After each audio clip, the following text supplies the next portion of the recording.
안녕하세요. 저는 성북장애인 팟캐스트 2020년 1회차 재난약자에게 비상구는 없다. 의 진행을 맡은 김경민입니다. 이번 방송에서는 재난약자와 장애인을 위한 사회적 시스템을 들여보고 앞으로 어떤 시스템을 만들어야 할지 짚어보는 시간을 가지고자 합니다. 오늘 방송을 위해 세 분의 패널을 모셨습니다. 안녕하세요. 안녕하세요. 예, 저희는 이 팀명을 3인용이라고 지어봤습니다. 예, 전자오락을 할 때 3P는 3플레이어를 뜻하고 우리말로는 3인용이죠. 예, 그래서 여러분에게 각각 1P, 2P, 3P의 부캐릭터를 드리고자 합니다.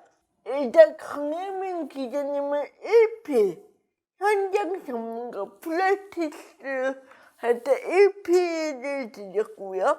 변재원님은 2P, 정책 전문가에서 폴리시 2P를 드렸습니다. 그리고 김도현님은 3P, 이론 전문가, 그래서 플러스 P, 3P를 드렸습니다.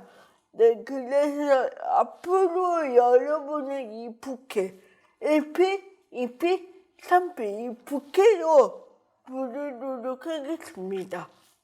이거 얼굴이 좀 화끈거리는데. 예, 근데 재밌지 않나요? 예, 이렇게 3인용 분들은 자기 전담 분야가 나오면 적극적으로 답변을 부탁드립니다. 자, 이제 패널분들은 저희가 붙여드린 부캐를 이야기해 주시면서 간단히 자기소개를 해 주시기 바랍니다.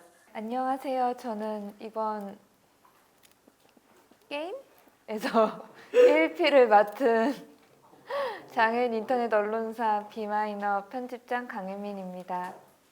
네, 열심히 게임에 임하도록 하겠습니다. 네. 네, 안녕하세요. 저는 이번 게임에서 2P 2인용을 맡은 전국장애인 차별철폐연대 변재원 정책국장입니다. 이번 게임 한번 재밌게 즐기고 가겠습니다. 예, 3P가 되고요. 제가 그렇게 필라소픽한 사람인지 모르겠어요. 어쨌든 그 캐릭터를 부여주셨기 때문에 역할에 충실대로 노력해 보도록 하겠고요.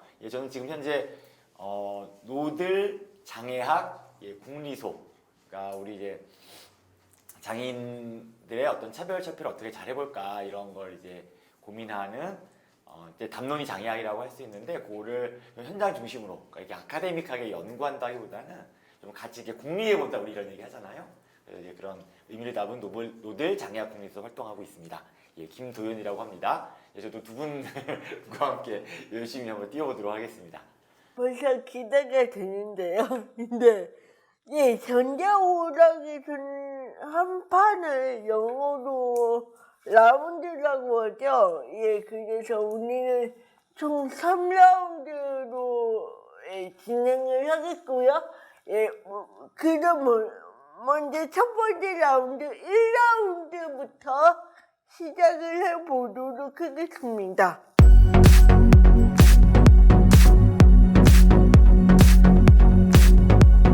첫 번째 질문입니다. 코로나19 이전에는 한국의 재난약자를 위한 대응 체계가 있었습니까? 이피님? 네, 대답을 드리자면 제 생각은 없었습니다. 포항 지진 다들 기억하세요?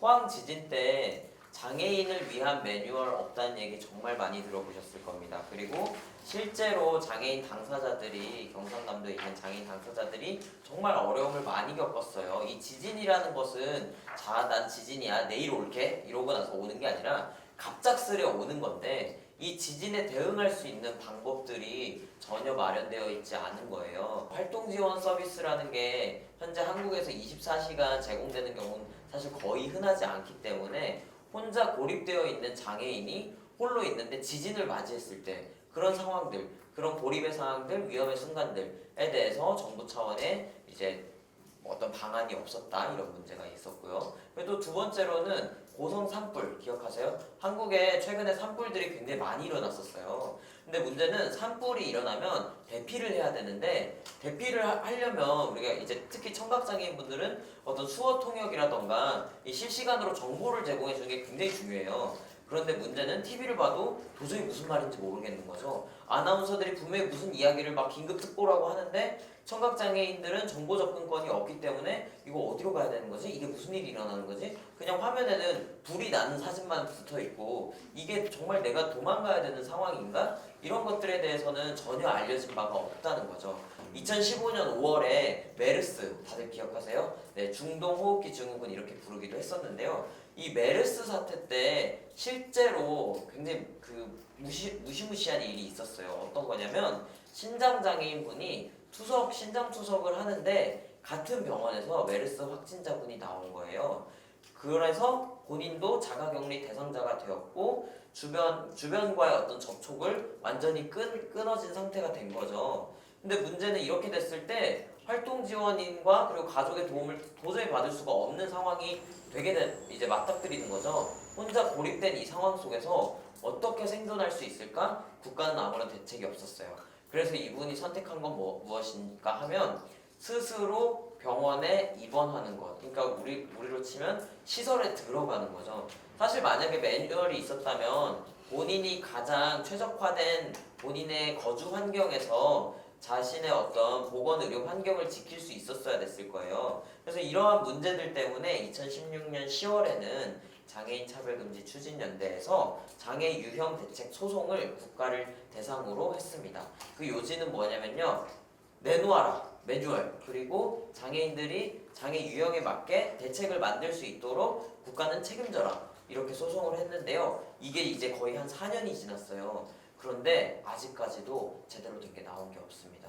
국가는 그 사이에 어떤 연구 용역을 해서 그래 우리 대책 만들게 뭐 이렇게 해서 굉장히 수억 원을 들여서 연구 용역을 하긴 했는데 그 결론이 굉장히 초라해요. 그 결론이 어떤 느낌이냐면 장애 유형별로 매뉴얼이 필요하다.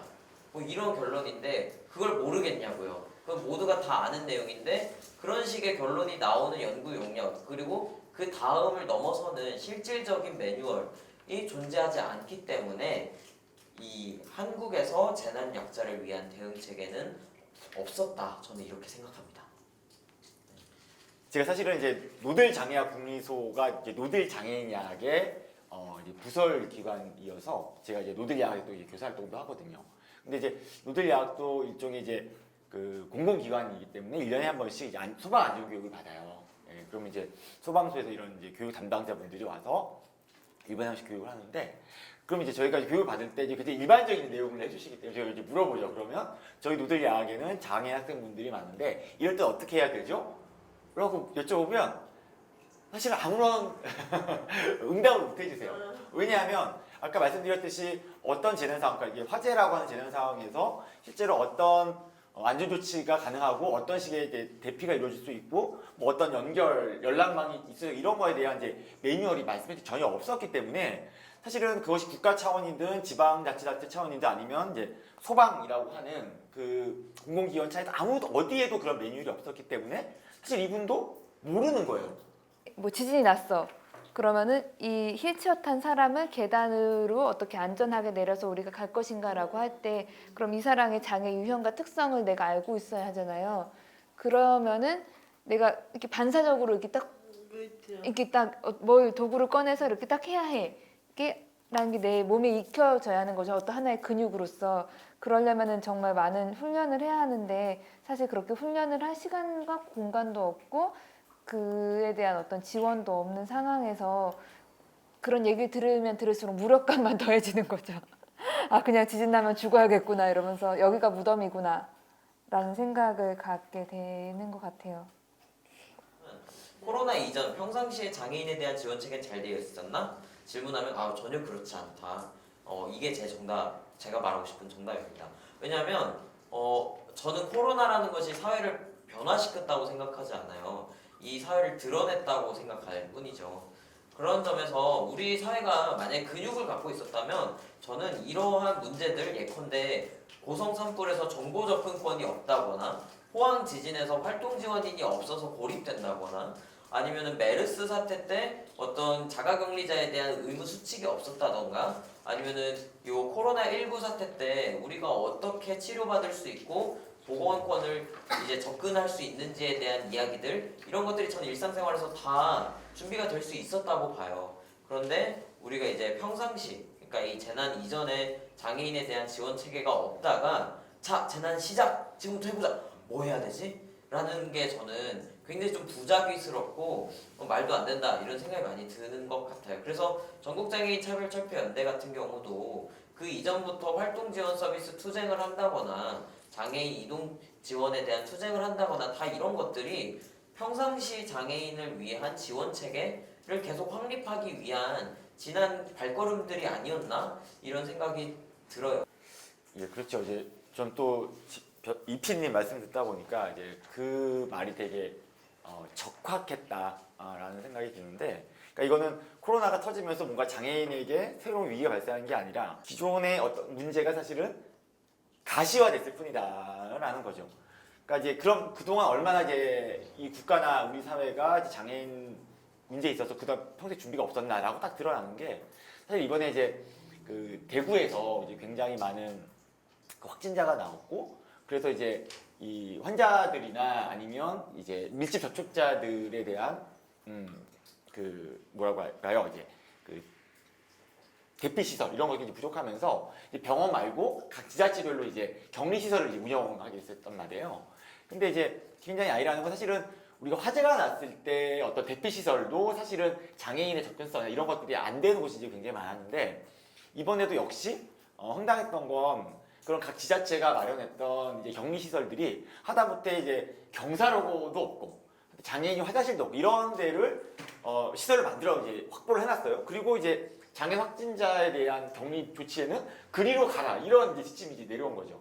그래서 이제 대구에서 결국 이제 대구시든 정부에 내린 지침이 아무런 실효성이 없다, 작동하지 않는다라고 했던 거는 결국엔 평소에 그걸 그런 식으로 그러니까 장애인이라고 하는 존재를 인지하지 못한 상황에서 늘 돌아갔던 어떤 시스템이 결국 코로나가 왔을 때도 마찬가지로 반복이 되는 거죠. 그러니까 이때 와서 뭘 더 못한 게 아니라 늘 제대로 못해왔기 때문에 결국은 이번에도 잘할 수 없었던 이런 이제 문제가 결국 있었다라고 생각이 듭니다. 네, 그러면 1라운드 코로나19 이전의 과거 우리에게 시스템이 있었나를 모두 마치겠습니다. 성북장애인 자립생활센터 좋아요, 구독 많이 눌러주세요.